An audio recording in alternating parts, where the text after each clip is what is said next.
Question number 6 देखते हैं। What happens to the force between two objects if the mass of one object is doubled, the distance between the object is doubled and tripled, the mass of both objects are double. चलिए एक एक देखते हैं क्या है। क्या होगा अगर दो ऑब्जेक्ट्स में एक ऑब्जेक्ट के मास को हम डबल कर दें, तो उनके बीच का जो फोर्स लग रहा था उस पर क्या फर्क पड़ेगा। तो पहले तो जानिए कि जो फोर्स है वो किन किन चीजों पे डिपेंड करता है। The force between two object is directly proportional to the product of their masses. Means जो ये फोर्स है वो दो ऑब्जेक्ट के जो मास हैं m1 एंड m2 के प्रोडक्ट के डायरेक्टली प्रोपोर्शनल है। अब एक मास को अगर आपने डबल कर दिया, when the mass of one object is double, the force of gravitation will also be doubled. Okay, तो ग्रेविटेशन फोर्स भी डबल हो जाएगा। कैसे होगा? कैलकुलेट करने का फॉर्मूला क्या था? यहां तो हमने केवल प्रोपोर्शनल लिया, पूरा फॉर्मूला क्या है? F is equal to capital G m1 m2 upon R square. If m1, suppose हम एक ऑब्जेक्ट के मास को डबल करना है, m1 पहला ऑब्जेक्ट है, इसी के मास को m1 की जगह हमने क्या किया, डबल कर दिया, तो कितना हो गया? 2m1 हो गया। अब F क्या हो जाएगा? F is equal to G 2m1 m2 upon R square. तो F क्या हो गया? 2g m1 m2 upon R square. अब देखिए कितना ये F नॉर्मल में कितना था? इतना था। अब ये 2 से मल्टीप्लाई हो गया, मतलब ये डबल हो गया। ठीक है, तो फोर्स किसी भी दो ऑब्जेक्ट के बीच में जो भी फोर्स आ रहा है, अगर उसमें से एक ऑब्जेक्ट के मास को डबल कर देंगे तो उनके बीच में जो फोर्स लग रहा है वो भी डबल हो जाएगा। दूसरा क्या था? The distance between the object is doubled and triple. ठीक है, सपोज ये दो ऑब्जेक्ट्स थे। ठीक है, ये ए है, ये बी है, इनके बीच की कोई डिस्टेंस थी डी। अब आपने इनके बीच की डिस्टेंस को डबल कर दिया। ठीक है, ये ए और बी के बीच की डिस्टेंस को, ए यहां आ गया, बी यहां हो गया। अब इनके बीच की डिस्टेंस आपने 2d कर दी। और दूसरा क्या है? और ज्यादा कर दी, तब ये ए और बी के बीच की डिस्टेंस को क्या कर दिया? 3 टाइम्स कर दिया, 3d कर दी। ठीक है, ट्रिपल्ड कर दिया। तब इनके बीच में जो फोर्स लग रहा है वो, उस पे क्या फर्क पड़ेगा। ठीक है, चलिए इसको देखते हैं। The force between two object is inversely proportional to the square of the distance between them. Means force क्या है? जो ऑब्जेक्ट के बीच की डिस्टेंस है, डी डिस्टेंस है, तो उसके स्क्वायर के इनवर्सली प्रोपोर्शनल है।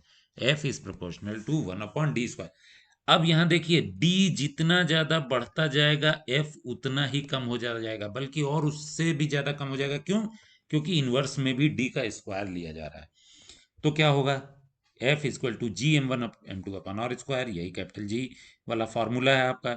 अब यहाँ क्या करेंगे? If r is double to 2r, यहाँ पर डिस्टेंस क्या है? r। अगर आपने इसको डबल करके 2r कर दिया, तब क्या हो जाएगा? F equal to G 2m1 m2 upon 2r square. ठीक है, डिस्टेंस r थी, उसको 2r कर दिया, तो अब 2r का स्क्वायर हो गया। 2r का स्क्वायर क्या हो जाएगा? 4r स्क्वायर हो जाएगा।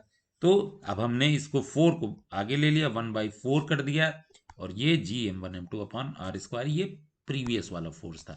तो पहले के फोर्स से आपका फोर्स कितना हो गया? 1.4 टाइम्स, 1/4 टाइम्स कम हो गया। So when the distance between the object is double, the force will be 1/4 of the original force। जो ये ओरिजिनल फोर्स था इसका 1/4 हो गया ना अभी। अब ट्रिपल करेंगे तब क्या हो जाएगा? When the distance of the object is tripled, the force will be 1/9 of the original force। कैसे? If r is tripled to 3r। अब डिस्टेंस आपकी जो r थी उसको आपने 3r कर दिया, तब क्या होगा? F equal to G, sorry यहाँ ये 2 गलत लिख गया है, ये थोड़ा आप लोग करेक्ट कीजिएगा, 2 नहीं है यहाँ पे। F equal to G m1 m2 upon R square चल रहा था ना हमारा, तो F इक्वल टू, यहाँ पर भी 2 नहीं है, F equal to G m1 m2 upon 3r का होल स्क्वायर। 3r का स्क्वायर करेंगे तो 9r स्क्वायर हो जाएगा। 9 को हमने इधर लिख लिया, 1/9। ये ओरिजिनल फोर्स था gm1m2 अपॉन आर स्क्वायर। अब इसका जो दूसरा फोर्स आ गया, जब डिस्टेंस आपने ट्रिपल कर दी, तब नया फोर्स क्या हुआ? पहले वाले फोर्स से 1/9 हो गया। ओके, तो इस तरीके से हम देखेंगे कि डिस्टेंस किसी ऑब्जेक्ट के बीच में हम जितना बढ़ाते जाते हैं, उतना ही उनके बीच का जो फोर्स है वो कम होता चला जा रहा है। ओके, ये दो ऑब्जेक्ट पास पास में हैं, इनके बीच में फोर्स जितना लग रहा है, डिस्टेंस अगर डबल कर दी तो फोर्स कितना हो गया, 1/4 हो गया। ओके, तीसरा देखते हैं, the masses of both objects are double. अगर दोनों ऑब्जेक्ट का मास डबल कर दिया जाए तब क्या होगा? ठीक है, the force between two object is directly proportional to the product of their masses. ये आपने पढ़ा ही है पहले वाले में भी, इसको एकदम याद कर लीजिए। When the masses of both objects are doubled, the force between two objects will be 4 times of the original force। कैसे होगा?